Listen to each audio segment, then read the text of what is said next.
Muchas gracias, Cristina Pérez, por abrir las puertas de tu casa. Hablemos de otra cosa. Una emisión muy especial porque en la presentación estaban dos invitados, ahora estamos con una sola invitada, pero esto tiene que ver con algunas situaciones que se van a ir develando en el programa, ¿no? Esta nota no tiene antecedentes, Pablo, en mi vida por lo menos. Ni tendrá después tampoco. Ni tendrá. Es más, creo que por primera vez hago una entrevista en casa para televisión y con un hombre, con mi pareja. A ver, el amor se puede quedar con todo, ¿no? Ya tendremos el bloque de Revista Hola, pero son muy ricas las individualidades de cada uno de ustedes, tanto de vos como del diputado Luis Petri, así que vamos a hacer bloques separados y después juntos. Fantástico. Bueno, para vamos empezar, por ello. dejamos un poco a la periodista de lado y vamos por la escritora, ¿no? ¿Desde cuándo escribís? ¿Cuándo te das los tiempos para hacerlo?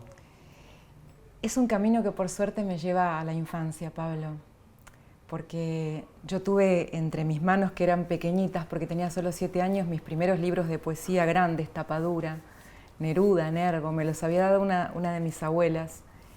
Y empecé a jugar con las palabras en esa edad en la que para uno todo es juego. Entonces fueron haciéndose la trama de mi vida, de algo lúdico y de algo que me generaba felicidad.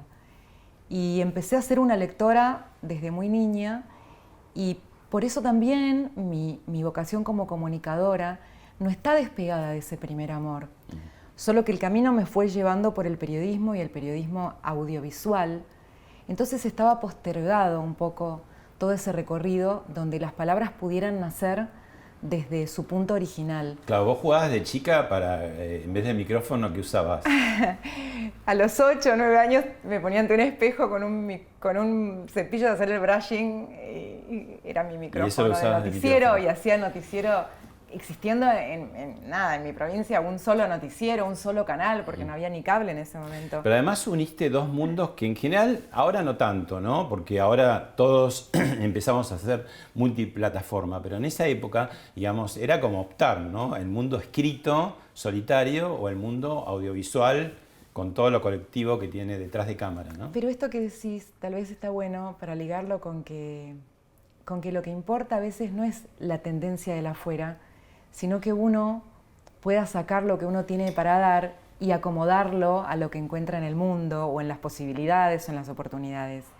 Y tengo que decir, porque esto es pura verdad, que este señor me ayudó a destrabar la escritora, me acuerdo como si fuera hoy, hace unos mails hace como, no sé, 20 años. Muchísimos años.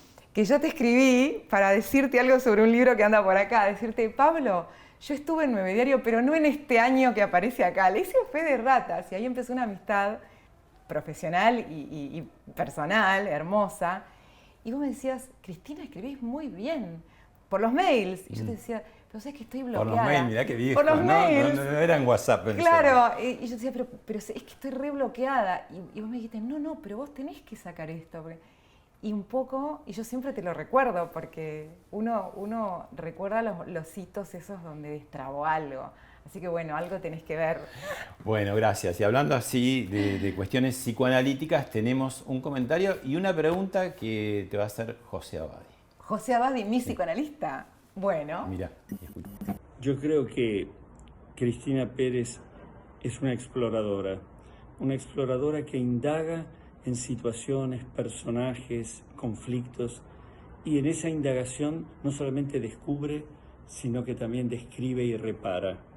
Crea argumentos que tienen que ver con la posibilidad de decir algo más que aquello que simplemente vemos en la superficie. Eso la convierte en una escritora, en una artista. Pero Cristina también tiene una labor periodística, informativa, y es muy interesante preguntarle cómo sintetiza esas dos corrientes, algo parecido más a proceso secundario, lo descriptivo, lo que está afuera, de todo eso que tiene que ver más con su mundo interno, con lo creativo, con lo inédito y que traslada sus novelas. Bueno, se ve que me conoce un poco. Qué lindo tener a José en este encuentro con vos. Yo siento que la literatura me cobija, que me genera un escudo emocional y también me provee de una riqueza narrativa para contar la realidad. Hay puentes conectores muy fuertes.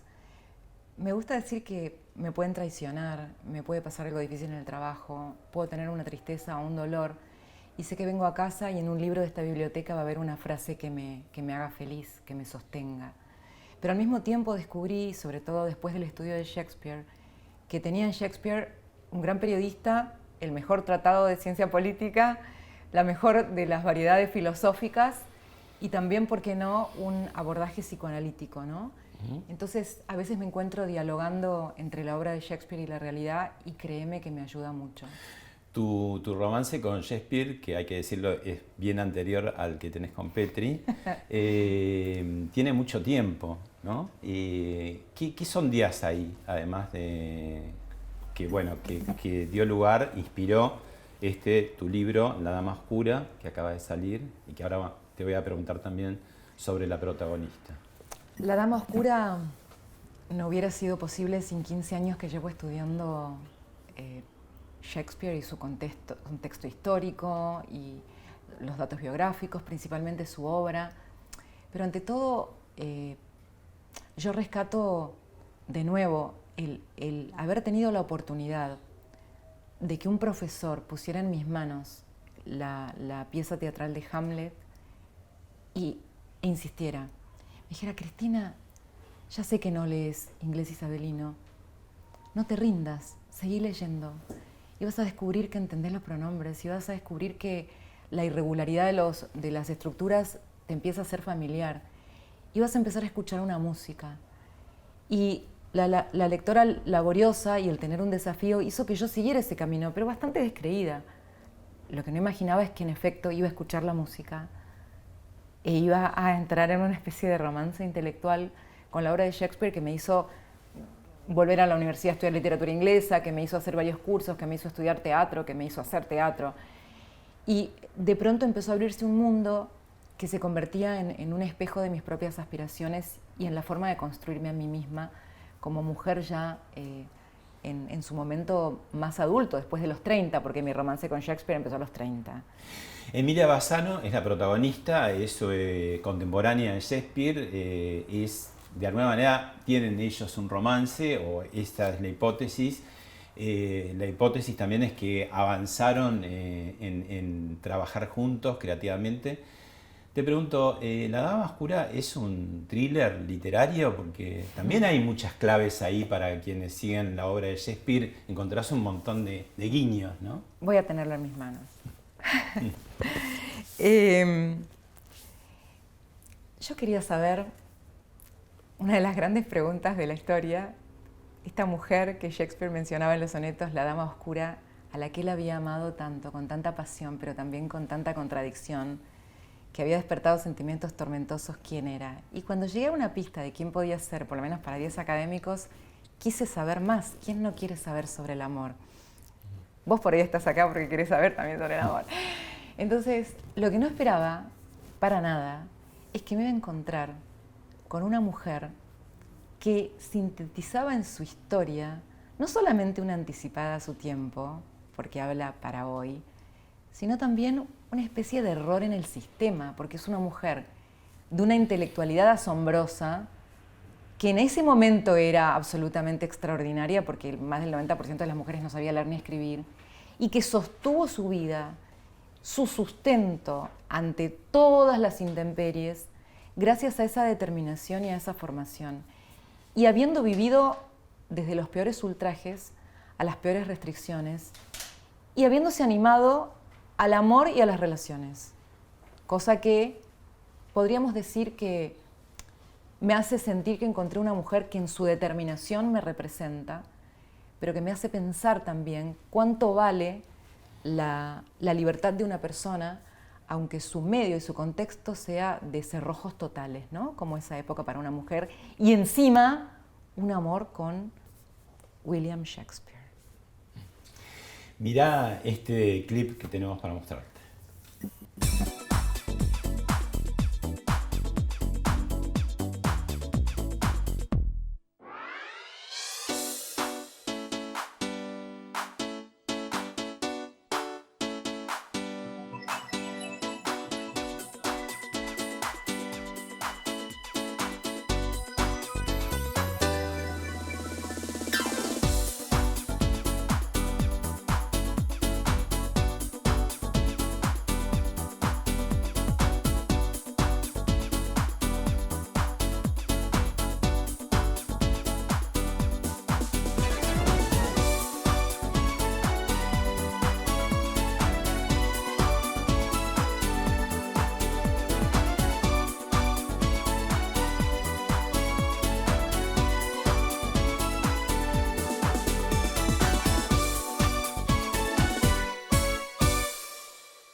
Bueno, un clip de la producción que hiciste en la revista de La Nación, que yo escribí la nota, pero una superproducción que hiciste, ¿no?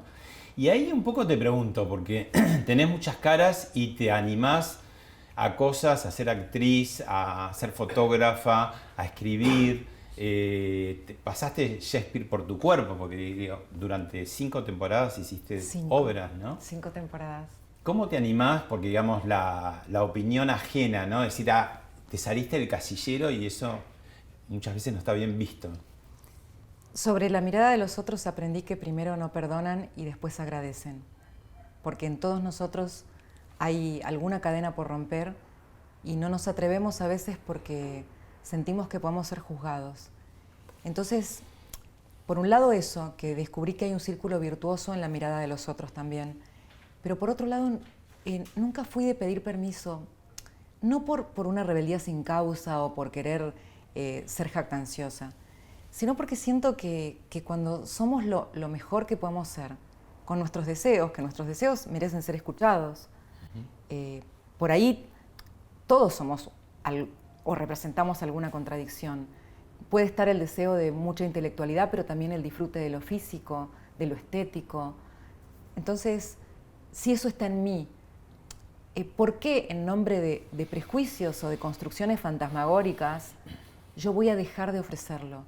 Si al contrario, me va a hacer más plena, me va a hacer más verdadera y va de alguna manera convertir en genuino mi mensaje de lo que soy hacia los demás. Lo que pasa es que la persona que es exitosa, y vos por cierto lo sos una figura pública y televisiva muy exitosa, cuando toma riesgos, tiene miedo de tomar esos riesgos porque dice, bueno, por ahí se equivoca o se zambulle en arenas movedizas, ¿no? Yo preferí elegir cómo contarlo. Preferí buscar mi verdad y ofrecerla también como pudiera a los demás. Porque en definitiva todos somos alguien que está esperando ser comprendido. Y en definitiva todos tenemos derecho a buscar nuestra felicidad. Entonces creo que ese también es un mensaje que hace bien, ¿no? Sobre todo siempre pienso en los más jóvenes, que a veces los atan los prejuicios o los mandatos y está bueno decirles, uno puede ser uno, a la larga te entienden. Vos muy joven dijiste públicamente que no ibas a tener hijos. Y no lo sabías tampoco, ¿no? Porque el destino puede llevar, pero era una determinación que sonaba rara en esa época y hoy ya no suena tan rara. Es cierto, antes podía ser mirada casi como un monstruo por no querer ser mamá. Yo no lo ponía como un dogma, porque en tanto una mujer tiene la posibilidad de ser madre, elige o no. Lo que sí tenía como cierto y como claro en mí es que no tenía la vocación de ser mamá. Así como tengo la vocación de escribir un libro a veces hasta las 4 de la mañana, o levantarme de lunes a lunes y a pesar de toda la tarea que tengo por delante, ponerme en la tarea de investigar para una novela, no tenía la vocación de ser mamá. Y eso también es parte de lo que te decía antes, de mi verdad interior. Entonces, sé que sonaba raro y no convencional explicarlo, y que hoy, sin embargo, las chicas de 20 y pico tienen más mi mirada. Quizá en eso fui un poco adelantada a mi propia generación. Pero la verdad es sanadora. Siempre que ocultamos algo o que falseamos algo en el nombre del qué dirán o de ciertos formatos, solamente estamos alimentando una frustración. Y cuando pasa el tiempo y nos damos cuenta que la vida es tan fugaz y es el tiempo y lo que hacemos con él, también puede ocurrir que digamos, epa, yo le presté atención a aquel, a tal juez o aquel crítico, y ni el juez ni el crítico van a estar con vos cuando digas, no hice lo que quería hacer, no amé a quien quería amar, no me jugué por lo que yo era, pude haber sido. Creo que el peor dolor es el dolor de ya no ser, es preferible el riesgo de ser siempre. Bueno, ahora aunque sea tu casa, te voy a pedir que por un rato te retires de aquí, mirá que tupe, para dar lugar al otro invitado. Después nos reencontramos todos. Va a estar como en su casa. Voy a pedir un video que es una pregunta de un colega de él. ¿De un colega? De Congreso. Así que, mientras tanto, hacemos el cambio. Bueno, yo ahí no me meto. Todo tuyo. Bueno. La pregunta tiene que ver con tu experiencia, 8 años en la Cámara de Diputados, siendo un dirigente joven. ¿Qué recordás o qué te parece la experiencia más interesante y lo que te parece más interesante inclusive para cambiar del funcionamiento de la Cámara de Diputados que nos puedas aportar. Bueno, bienvenido ¿Qué tal, Luis Pablo? Petri. ¿Cómo estás? A Muy este bien. tramo. Y bueno, lo que pregunta ahí Facundo, tu compañero de... Bueno, me han tocado participar en congresos diversos. Cuando yo ingresé en el 2013, el congreso era una escribanía, en donde prácticamente el kirchnerismo imponía la votadora y no teníamos siquiera posibilidades de dar el debate, porque rápidamente llamaban a votar y resolvían los problemas. En el 2015, creo que con otro congreso, con otra conformación, la verdad que se dieron debates interesantes y que estaban postergados desde muchísimo tiempo, particularmente en lo que tiene que ver con la seguridad, un tema que vos sabés que yo me ocupo, fui presidente de la Comisión de Seguridad Interior y creo que se avanzó muchísimo, por ejemplo, qué sé yo, leyes como la del arrepentido o extinción de dominio, técnicas especiales de investigación, digo, cuestiones que eran imprescindibles abordar desde el Congreso y recién allí se pudieron saldar. Hoy volvemos a esa suma cero donde aparece un Congreso prácticamente trabado, en donde no hay debate, no hay discusión de los grandes temas que les importan a los argentinos. Es la agenda de un gobierno que está ensimismado, ¿no? Atravesaste 3 gobiernos y 3 épocas muy distintas, ¿no? ¿Cómo se hace para dejar atrás el chicaneo y recuperar un poco el diálogo, el consenso para trabajar? Digo, sin perder cada cual el rol que tiene, ¿no? Ahora que ya tuvimos elecciones, digo, el oficialismo por un lado y la oposición por el otro, ¿no? Porque se trabaja mucho, me parece, para redes sociales, ese tipo de tono de agresión también se dan en los políticos, ¿no? Bueno, yo creo que es imprescindible el diálogo político. El tema es con quién. Yo no creo que sea posible acordar con el kirchnerismo. Yo creo que es posible acordar con el justicialismo republicano, por ejemplo, pero me cuesta mucho pensar en un Congreso que pueda encontrar a Juntos por el Cambio y al kirchnerismo acordando sobre los grandes temas, porque hay diferencias muy marcadas. Hay 2 modelos de país contrapuestos. Mientras que el kirchnerismo, por ejemplo, alienta la pobreza y la multiplica y la termina pagando con subsidios porque cree que esa es su base electoral, nosotros estamos decididamente buscando erradicar la pobreza. Pero ¿cómo haces entonces cuando en la coalición gobernante el accionista principal es precisamente el kirchnerismo? Bueno, a ver, claramente nosotros pensamos que más allá de que el Congreso es el ámbito natural para discutir los temas, está claro que durante los 4 años que nos tocó ser gobierno no acordamos una sola ley con ellos. Y sin embargo gobernamos en 4 años. Gobernamos en minoría en ambas cámaras, gobernamos en minoría en las provincias, porque prácticamente solamente 4 provincias eran gobernadas por Juntos por el Cambio. Nosotros creemos que a partir de este mapa político que se abre en esta elección y teniendo en cuenta el 2023, está claro que tenemos la oportunidad de acordar con un 70% de la base política que tiene participación en el Congreso de la Nación y que te puede garantizar, entre otras cosas, gobernabilidad y eventualmente políticas de Estado a mediano y a largo plazo que solucionen los problemas estructurales que arrastramos. Digo, la Argentina está envuelta en el mito de Sísifo desde hace más de 70 años, donde carga con una piedra hasta la cima y la tira y vuelve a comenzar. Digo, tenemos que resolver los problemas de inflación y para eso es imprescindible un plan de estabilización monetaria. Tenemos que resolver los problemas de déficit fiscal, tenemos que resolver los graves problemas de pobreza, la generación de empleo, cómo generamos condiciones para que vengan a invertir en la Argentina, sabiendo que no estamos solos en el mundo, que competimos con un vecindario de países que les están dando iguales o mejores oportunidades a los inversores para que lleven su plata. Cómo garantizamos y damos seguridad jurídica, cómo generamos certeza, cómo generamos reglas de juego claras. Todas estas cuestiones no están en la agenda del kirchnerismo. ¿Cómo mejoramos las condiciones de seguridad? Hoy los argentinos vivimos temerosos de salir a la calle. Digo, estas cuestiones no ocupan la agenda central del kirchnerismo. ¿Cómo mejoramos la calidad educativa? Digo, la escuela argentina, que fue todo un símbolo de época, en donde venían de otros países a estudiar en nuestras universidades, hoy dejó de ser lo que era. Digo, y hoy nuestros chicos migran a la educación privada porque no encuentran la calidad educativa que tuvieron durante muchísimo tiempo en la educación pública argentina. Luis, te invito a ver una de tus intervenciones en el Congreso. Dale. Hay mucho para pedir perdón y para rectificar el rumbo, señor jefe de gabinete, y eso es lo que no hemos escuchado esta noche aquí. Y no vale como excusa decir que fue producto de la pandemia. Ya la Corte Suprema de Justicia de la Nación ha dicho que la pandemia no puede transformarse en una franquicia para violar la Constitución. Y pusieron en cuarentena a todos los argentinos, pero también pusieron en cuarentena a la Constitución Nacional, señor presidente. ¿Vas a extrañar la banca? ¿Qué vas a hacer? Yo milito desde los 14 años, Pablo, y la verdad que uno cuando abraza una vocación con convicción la defiende desde el lugar donde le toque estar.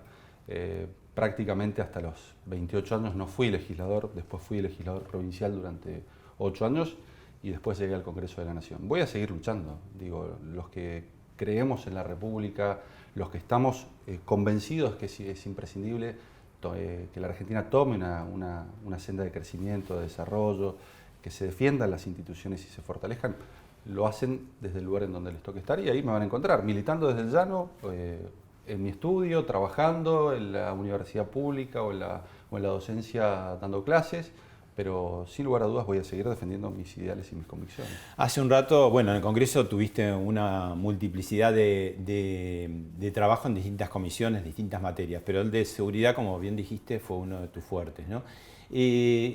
¿Está peor, digamos, a nivel general y por qué? ¿Y cómo se puede solucionar eso? Sí, sin duda estamos peores, sin dudas. Yo revisaba los datos que arrojaban la pandemia, digo, y cómo había impactado en la seguridad y uno tenía la esperanza de encontrar que con restricciones tan fuertes todos los delitos hubiesen bajado en el país y esto no ocurrió. De los 3 principales delitos, robos, homicidios y violaciones, 2 aumentaron. Y esto tiene que ver con la desidia de un gobierno, esto tiene que ver con un Estado desertor en materia de seguridad, con la ausencia de plan, con la falta de coordinación entre la nación y las provincias, algo que había hecho muy bien Patricia Bullrich, articular y coordinar con las provincias, porque vos tenés un grave problema de narcotráfico y en donde no alcanza las fuerzas federales para combatirlo y necesitas que los gobiernos de provincia, las policías de provincia, trabajen articuladamente. Nada de eso ocurrió, se deslegitimó a la policía, se la desautorizó, se legitimó a los delincuentes cuando tomaban tierras, sea en la provincia de Buenos Aires, o sea en la Patagonia, digo, se derogaron los protocolos de uso de armas de fuego y armas no letales, un claro mensaje atándole las manos a la policía. Por eso cuando Aníbal Fernández decía ni mano dura ni mano blanda, yo digo, le ataron las manos a la policía directamente y no hay plan de seguridad y por eso hoy estamos viviendo las consecuencias de una escalada de delitos en el 2021 que lógicamente nos deja muy mal. Pasó por, hablemos de otra cosa, Sergio Berni y dijo esto. La provincia de Buenos Aires tiene una enfermedad endémica que es la inseguridad, que también es cierto que viene bajando año tras año. Todos los delitos, asalto, robo, hurto, bajaron un 24, un 25%. Dice que bajó. Él no es espectador, él es protagonista primero y él habla como un opinólogo y es el ministro de Seguridad. Y esto no es así, digo, y uno cuando revisa y repasa puede ser que en el 2020, producto del encierro, hayan bajado los principales, el delito de robo, el delito contra la propiedad, pero no así los homicidios, no así las violaciones, digo, aumentaron en la provincia de Buenos Aires como aumentaron prácticamente en casi todo el país, y esto es una realidad incontrastable, digo, y gran parte de los problemas que vive la provincia de Buenos Aires en materia de inseguridad tiene que ver con las desinteligencias que en un primer momento tuvo con el Ministerio de Seguridad de la Nación que encabezaba Frederick y ahora que lo encabeza Aníbal Fernández. Digo, no hay articulación, no hay coordinación, no hay plan de seguridad. Se le amotinaron los policías a Berni. Digo, y uno no ve que en definitiva existan respuestas que salgan a combatir el problema. Al contrario, ve que lo terminan agravando porque cuando se sueltan presos, con la excusa de la pandemia, y se soltaron más de 6.000, Pablo, porque cuando uno revisa las estadísticas penitenciarias del 2019, la población penitenciaria nacional era de 102.000 personas privadas de la libertad y al año siguiente, con pandemia, pasaron a 96.000. Quiere decir que hubo un plan sistemático de liberación de presos que termina incidiendo e impactando en la inseguridad que vivimos todos los días, particularmente en los delitos contra la propiedad. Ya vamos a ver en las encuestas y en las cifras del año 2021 cómo todos los delitos crecieron, producto de la falta de una política clara para combatir a los delincuentes y para proteger a la sociedad y fundamentalmente a las víctimas. Sos de Mendoza y la actividad principal de Mendoza es la vitivinícola. Hay una intervención tuya en el Congreso que vamos a ver. Bien, se ha dicho aquí que la República Argentina es el quinto exportador de vinos y el primer exportador de mostos y que mi provincia, Mendoza, representa nada más y nada menos que el 70% de las hectáreas cultivadas, con lo cual sabemos que esta nave insignia que tiene la República Argentina, que este emblema que nos representa en el mundo, se asienta en última instancia en ese contratista de viña, en ese obrero de viña, en ese obrero al día que trabaja a sol y sombra y que compromete su físico a la hora de hacerlo. ¿Cómo estamos a nivel mundial con los vinos, ¿no? Bueno, el vino argentino es conocido en el mundo, pero tiene también yo lo competidores. yo lo decía recién ahí en el video. Argentina está muy bien. La verdad que la tecnificación de la industria ha generado que Mendoza, pero no solamente Mendoza, ya hay más de 17 provincias que producen vino en la República Argentina. Claro está, no a los volúmenes de Mendoza, que produce el 70% de los vinos, pero ha llevado a que sea no solamente la nave insignia, el Malbec de Mendoza, sino de toda la Argentina, digo. Y a mí me toca muy de cerca porque yo nací en una finca, digo. Nací en la finca de mi abuelo, estuve hasta los 3 años allí, y toda mi infancia la pasé en una finca en Alto Salvador, en Mendoza, y por eso conozco mucho la actividad y creo que tiene mucho más para dar. Me parece que si nosotros somos capaces de mejorar la eficiencia en el riego, porque claramente las hectáreas cultivadas dependen fundamentalmente del agua, claramente Mendoza y toda la Argentina tiene mucho para crecer en materia vitivinícola y la verdad que es un orgullo para Mendoza y para los mendocinos, pero también para la República Argentina. Yo te saqué el tema del vino, pero no voy a espolear el próximo bloque, pero ya van a ver los televidentes porque... Tiene un porqué. Tiene un porqué. Tema, 2 leyes muy controvertidas que no resultaron o no están resultando, principalmente ley de alquileres y teletrabajo, que también quedó ahí mucho como no quedaron conformes, ¿no? ¿Qué pasó con eso? Bueno, me parece que es una ley que tuvo buenas intenciones, pero de buenas intenciones la ley de alquileres está plagado de infierno. Digo. Entonces, me parece que es imprescindible que el futuro Congreso la rediscuta para garantizar que existan viviendas en alquiler y que los precios sean razonables. Algo que no ocurrió, digo. Me parece que el futuro Congreso va a tener un gran desafío convocando a todos los sectores que por un lado promueva la oferta y por el otro lado permita a muchísimas personas acceder a alquileres a precios razonables. ¿Y por qué no hicieron bien de movida la ley? Digo, porque fue una iniciativa incluso de un legislador de la oposición. Sí, claro. ¿no? Bueno, se discutió, se convocó a las cámaras, pero lamentablemente los efectos y los resultados en definitiva no estuvieron a la altura de las circunstancias. Y respecto a la ley de teletrabajo, fue una ley que yo voté en general a favor y en particular voté en contra porque yo consideraba que lejos de promover el teletrabajo, algo que necesariamente tenemos que pensar para este mundo que viene y particularmente cómo resultó en la pandemia, digo, sin ley, muchísimos trabajadores, más del 30%, migraron al teletrabajo y para ello es imprescindible que nosotros generemos las condiciones para que ese teletrabajo se dé y fue una ley pensada muchas veces en los sindicatos. Con la mirada puesta en cómo los sindicatos no perdían el poder y el contacto con los afiliados, más allá de las necesidades de garantizar que los trabajadores puedan teletrabajar y además que sea una modalidad que las empresas puedan llegar a pensar más allá de la pandemia. Bueno, vamos a entrar en el bloque que yo titulo Hola, de la revista Hola. Muy bien. Amor, amor, nació de ti, nació de mí, de la esperanza. Amor, amor, amor, nació de Dios para los dos, nació de la...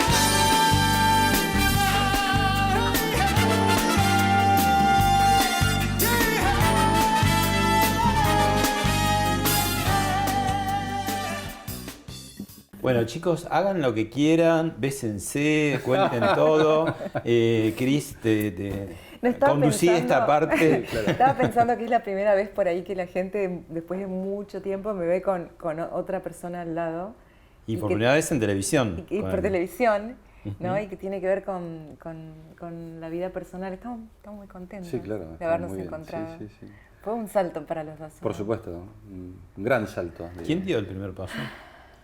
Creo que la vida guionó por nosotros porque no... Se fueron dando naturalmente, fue espontáneo.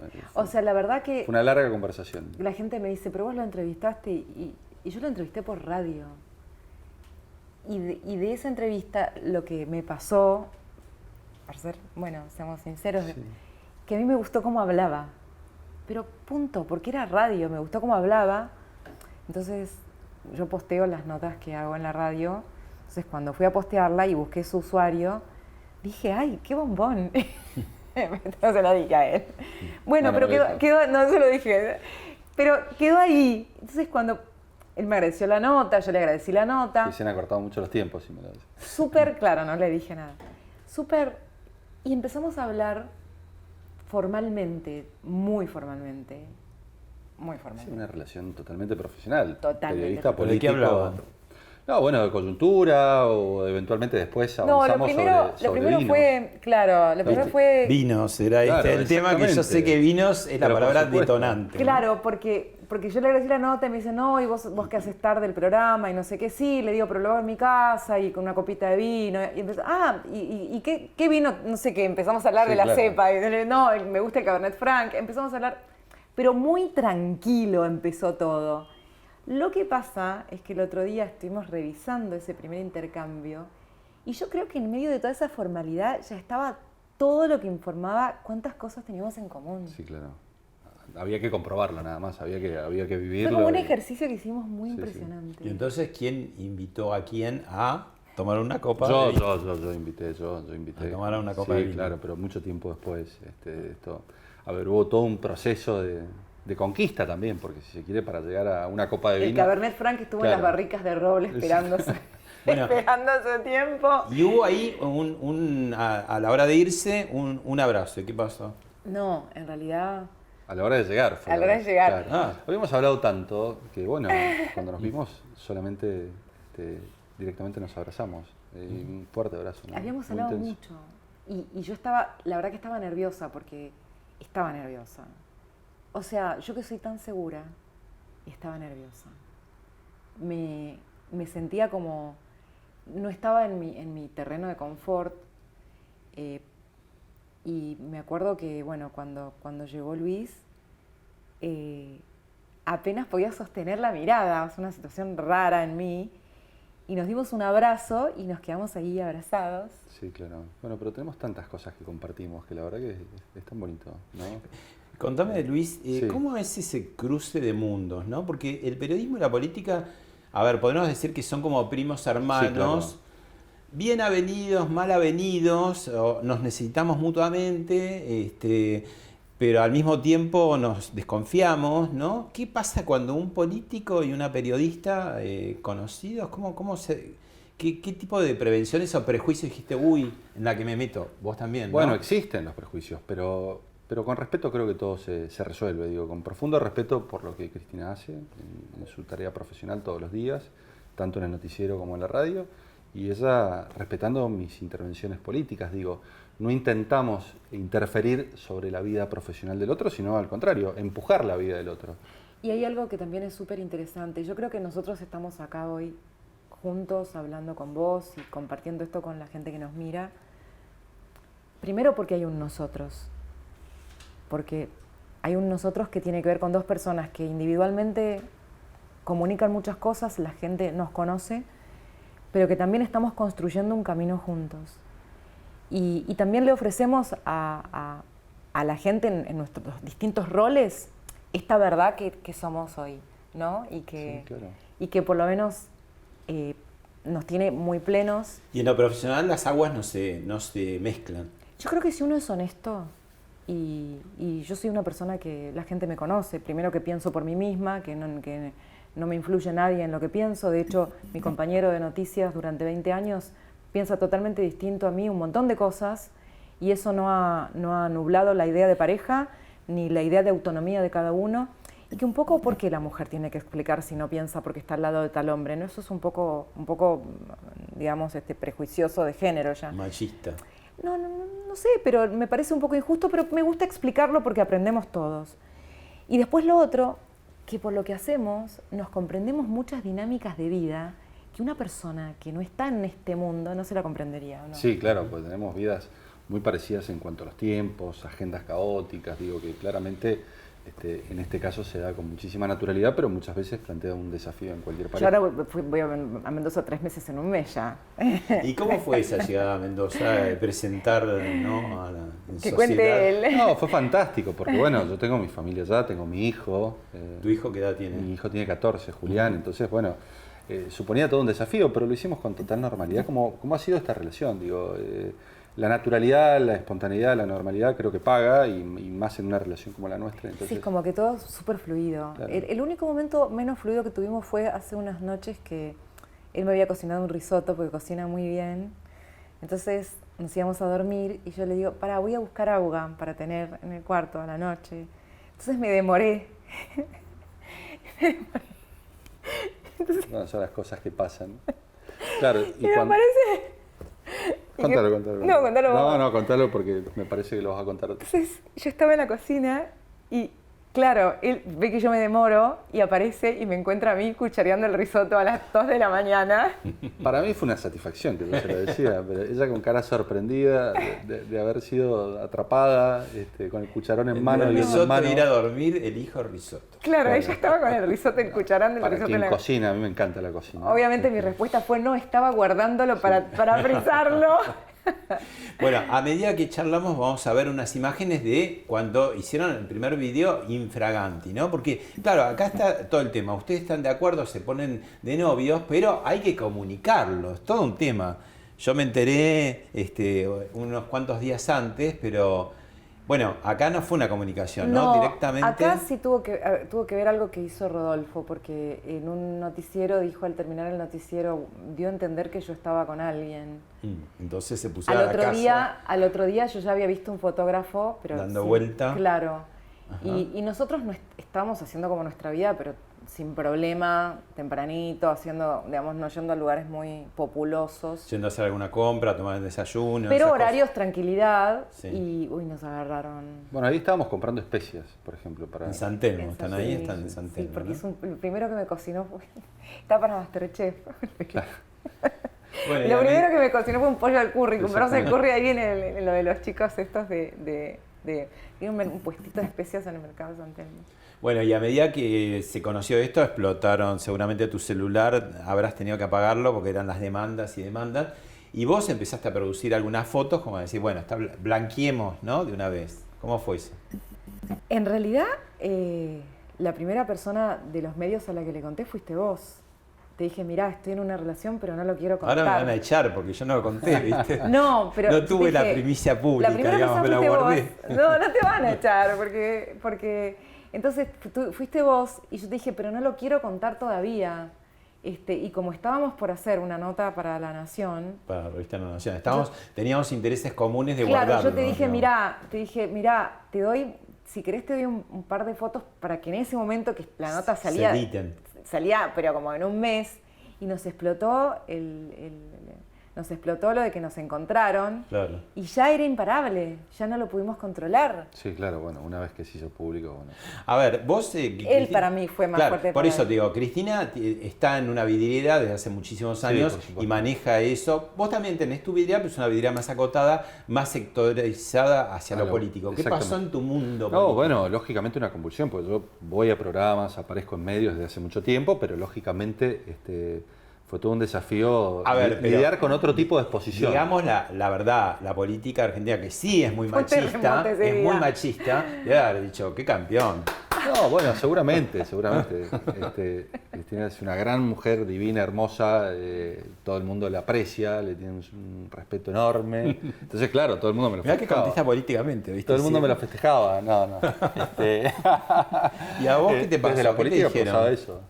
No, todo lo que recibí de los que, la verdad que del ámbito político me llené de orgullo porque me decían, la gente de su espacio político me decía, es lo mejor de nosotros, así cosas así súper fuertes y siempre con respeto y con valoración de él. Y la gente que no lo conocía de la política y que lo veía me decían, pero qué bombonazo, ¿de dónde lo encontraste? No sé Ahora, qué. del lado oficialista, muchos pueden decir o deducir, con razón, Cristina es Bueno, pero se crítica equivocan. porque... No, ¿Qué hacemos pero con eso? escuchame, Con esa parte. con mi historia Mi historia es la misma siempre. Yo siempre fui como soy y pensé como pienso. Antes de que asumiera su primer mandato Sí, como legislador Luis, con lo cual, con la verdad no ofendo ni temo, siempre. Y volvemos a lo mismo, ¿no? Aparte, la verdad que si yo tuviera que entrevistarlo a él, sería la más dura de las entrevistadoras. Con lo cual, eso también lo sabe. Sí, claro. Así No, que por eso tiene doble control ahora. yo Lo hacía controla la énfasis- ciudadanía y lo controlo No, yo. Hacía énfasis en el Pues, respeto, cada cual sí. en sus profesiones, desarrollándolas de la mejor manera posible y con el apoyo del otro, pero sin interferir, digo, me parece que buscamos acompañarnos y complementarnos. Y estamos re felices. A ver, Sí. vos me conocés, Pablo, yo soy un bicho de ciudad. Y sin embargo, acompañarlo a él, a su tierra, que yo sé que es parte fundamental de su mundo, porque la ama. Yo también hacer dislocarme de mi espacio de confort, integrarnos. Eso primero, si no hay amor, no lo haces. Y segundo, que también lo que sentimos es como que nos va apareciendo el futuro en ganas de hacer cosas juntos. Y eso no tiene precio. Sobre todo, es tan importante sentirse amado y amar. Para mí es fundamental. Y yo anhelaba esto que tenemos. Para mí es como lo que nos pasa, es como un sueño. Yo se lo digo siempre a él. Claro. Una relación como la que tenemos nosotros es lo que yo siempre soñé y por momentos ya un poco había dicho, bueno, tal vez no se va a dar una relación de esta manera. Y se dio. Entonces, es como un milagro. Tengo una segunda parte de Facundo Suárez Lastra, ahora con algo para los dos. No puedo creer. Y un consejo que tiene que ver con algunos gustos en comunes con tu pareja, con Cristina, que tiene que ver con Shakespeare y con aquello de que en la literatura y en la política, para buscar novedades, hay que buscar a los clásicos. El consejo es que leas con ella el Julio César, los dos discursos, el de Marco Antonio y el de Brutus, y su relación entre el discurso y la sociedad, que leas junto con ella a Coroliano, que es la más política de las obras de Shakespeare, y siguiendo con las novedades de la política en los clásicos y con tu situación, te auguro la famosa frase de Churchill, que nunca desistas, nunca abandones, nunca aflojes, que serían distintas versiones de la palabra quit. Te mando un abrazo grande. Wow. Bueno, les di otra tarea para el hogar. Sí, No, claro, pero- nos recomendó la lectura. Bueno, está muy bien. Pero aparte acaba de, o sea, en una de aquellas charlas que nosotros tuvimos también hablamos de Churchill. Y me acuerdo que yo Sí, claro. le respondía algo que él me había contado de Churchill con esa frase que usó Facundo. Y lo otro ya un poco lo hicimos, ¿no? Estuvimos Sí, viendo, sí, sí. justo el otro día estuvimos repasando Julio César, pero mira vos. Exactamente. Bien, y hay que bien, volver a los clásicos, bien. inevitablemente. Digo, Aristóteles, Platón también, me parece que son personas que marcaron y siguen marcando la política y la forma de hacer política, sin lugar a dudas. ¿Qué recomendaciones mutuas se dan ahora que están observando más en detalle y mucho más cerca el oficio y la profesión de cada uno, ¿no? ¿Qué ves vos de la política y qué le recomendarías? ¿Y qué ves vos del periodismo? ¿Y qué consejo, qué sugerencia le das? A mí hay algo que me emocionó siempre de Luis desde que empezamos a hablar, es que tiene una vocación muy profunda en su corazón por la política. Y yo le dije que era importante que todo ese bagaje humano que él tiene de tanto amor por una vocación que abraza desde casi niño, que también lo tenía que transmitir y no tenía que tener miedo de las emociones. Porque a veces tenemos políticos que fingen emociones y hay quienes tienen pudor de las emociones. Yo le digo siempre que si hay algo es verdadero, que tiene que transmitir lo que lleva en su corazón. Eso es mi consejo, que es un consejo, bueno, de mujer. Sí, ¿Y vos? claro, siempre hace hincapié en eso. ¿Y vos, Luis, No, hacia yo- ella, periodista? No un consejo, sino lo que siempre me llamó la atención en su faz profesional es la autenticidad y la sinceridad. Es una persona totalmente transparente y que puede transmitir esa transparencia y que uno la visualiza en su mensaje, y por eso creo que tiene el éxito y el reconocimiento de la gente, porque es la misma cuando comunica en la pantalla que cuando llega a casa o cuando tiene que hablar por la radio. no hay dobles mensajes ni dobleces en su personalidad. Y él me aguanta los horarios también, también, locos. claro. Porque... Sí, no hay dobleces. Bueno, y hablamos de un primer amor tuyo, Shakespeare, literario, después hablamos de un segundo amor, y estás debajo de un tercer amor, que es don Jorge Luis Borges, que también vos tenés un romance largo con la lectura de él. Tengo varios contendientes. Bueno, dice Borges, estar enamorado es descubrir que una persona es única, ¿no?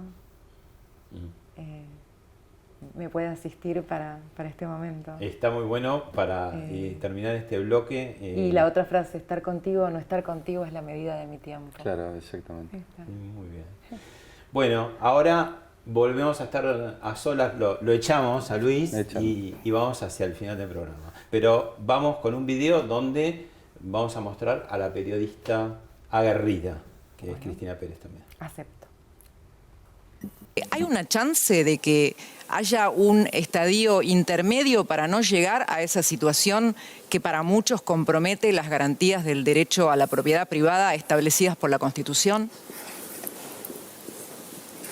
A mí me encantaría que la pregunta hubiera funcionado. La pregunta funcionaría mucho mejor si Cristina deja de lado los adjetivos. La periodista soy yo, usted es el presidente, disculpe, pero tengo derecho a expresarla como me parezca. Yo diría que Cristina tiene preso al país para no ir presa ella. Pasada la bonanza, ella terminó con unos 7 puntos de déficit. En una palabra, no transformaron nada y se la patinaron toda. No es una cuestión de simpatías o culpas.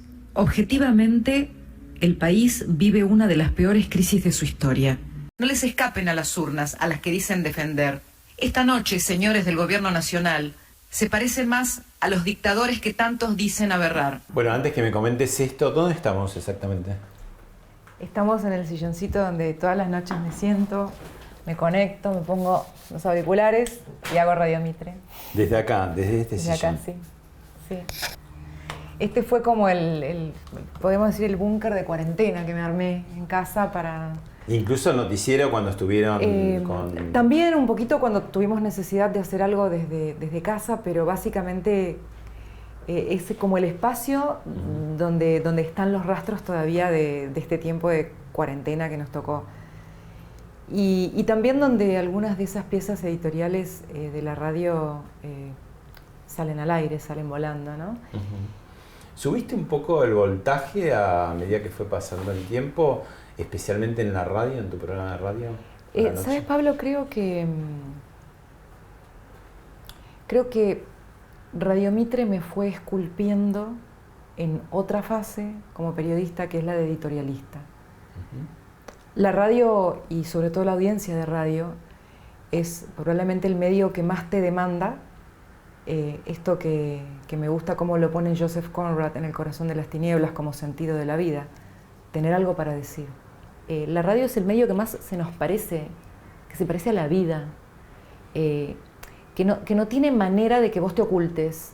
Porque en la tele, en un plano, yo puedo decidir dónde estar. Estamos acá parados, vamos a mostrar esto, nos vamos a mover así, la luz la vamos a poner así. Pero en la radio hay una afinidad total con la materia de la realidad. Y sos solamente una voz, estás inmaterializada, no se te ve y la concentración va sobre tu voz. Y sin embargo se te ve. Y sin embargo se te ve, porque si hay... Más profundamente. Claro, porque si hay pausas de incoherencia entre algo que vos dijiste y algo que vos supuestamente sos, se nota. Te voy a proponer una pausa y te dejo picando una pregunta, ¿no? Viste que en esta campaña que acaba de pasar, 2 periodistas dieron el paso, cruzaron de vereda, ¿no? Martín Tetaz y Carolina Lozada. Bueno, más allá de tu noviazgo con Luis Petri, ¿considerás, pensás, podría ser que en algún momento la política te interesara? No me contestes ahora, vamos a una pausa y volvemos enseguida.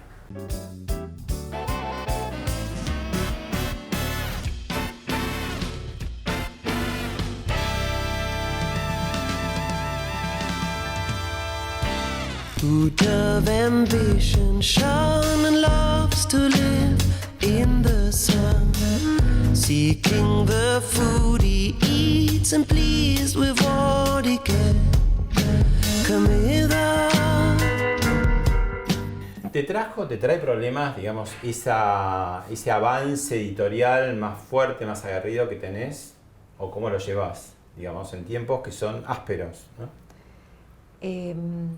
Yo aprendí primero a no utilizar las palabras para ningún tipo de hostilidad. Entonces, si hay algún tipo de hostilidad por algo que digo, primero me paro en mi derecho a expresarme libremente. Segundo, en que mi trabajo como periodista no está afincado en mis derechos personales, sino en el derecho de la gente a estar informada. Y tercero, que no uso las palabras para fines violentos. Entonces, no entro en ningún tipo de cruce violento. Y no acepto ninguna limitación autoritaria a mi trabajo. Aprendí a aguantar las consecuencias en caso de que eso existiera, pero no les doy ninguna cabida. Porque sé que tengo derecho a expresarme libremente y que la audiencia lo reclama y que la audiencia también es mi garantía, además de la Constitución. La pregunta que había quedado pendiente, Martín Tetaz, Carolina Lozada, cruzaron de vereda del periodismo a la política, son electos, diputado y senadora electa, estás de novia con un político, haces periodismo político. ¿Puede suceder algún momento, imaginaste, fantaseaste, hacer política, cruzar esa vereda? ¿Por qué sí o por qué no? Es como cuando me preguntan si no quiero ser madre y todo eso, siempre... La verdad que no tengo dudas de que el periodismo es mi amor, es mi vocación. Bueno, Sarmiento fue periodista, Avellaneda también, Mitre también. Mi periodismo se cruza con la literatura, probablemente, con el teatro, pero admiro y felicito a mis colegas, a Carolina y a Martín por haber dado ese paso, que es lo que les dictaba su corazón. Yo no tengo vocación política. Lo más cercano a la política que tiene mi corazón es estar enamorada de Luis. Pero no tengo vocación política. Mi vocación como ciudadana, mi vocación cívica, tiene el mejor lugar de escena en el periodismo y es el amor de mi vida también. Con lo cual, en eso no tengo dudas, realmente no tengo dudas. De hecho, si algo me permitió, volviendo al cruce con el presidente de la Nación, si algo me permitió poder pasar ese momento, teniendo claridad de que yo tenía que hacerle las preguntas y que tenía que decirle que yo tenía derecho a hacerlas. Es esta claridad que tengo con mi rol. Porque supe que yo tenía que transitar esa charla tensa a través de mi rol. Probablemente si no lo hubiera tenido claro desde ese lugar, hubiera entrado en una especie de discusión política y no fui por ese lado, digamos. Yo soy periodista y voy a seguir siéndolo, es mi segunda piel. Gracias, Cris. Gracias a vos, Pablo, un placer y gracias por venir a casa, de verdad.